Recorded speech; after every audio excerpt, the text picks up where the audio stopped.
ήταν όλοι οπλαρχηγοί, από πάπου προς πάπου.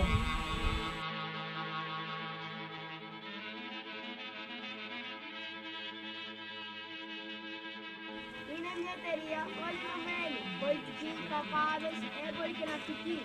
Οπλαρχηγοί και προϊστοί. Όρισαν βασπουλί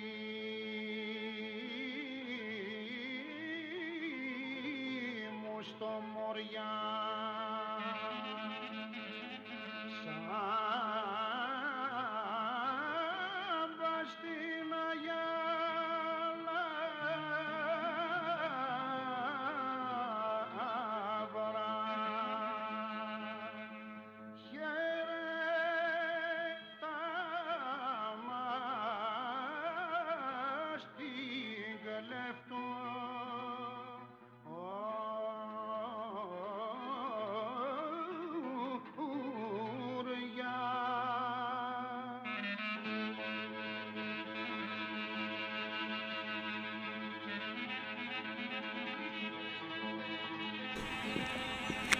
Παιδιά μου, στον τόπο τούτο που εγώ πατώ σήμερα, τον παλαιό καιρό επατούσαν και δημιουργούσαν άντρες σοφοί.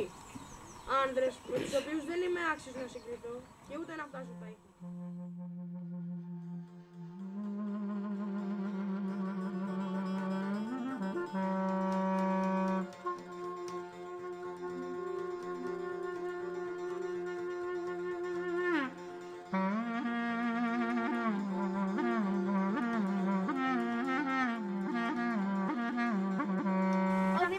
Πλακούτα. Ο Θεόδωρος Κολοκοτρώνης καταδικάζονται εις θάνατον ως ένωση εσχάτης προδοσίας. Άδικο!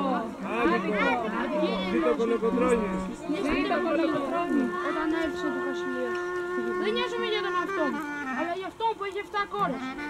Εσύ δεν τρέπεσαι. Εσύ το φοβήθηκες στους Τούρκους. Με καλά κλαις. Εμείς το χρέος μας το κάναμε. Απελευθερώσαμε την πατρίδα. Τώρα αυτοί μας καταδικάζουν.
Ήσουν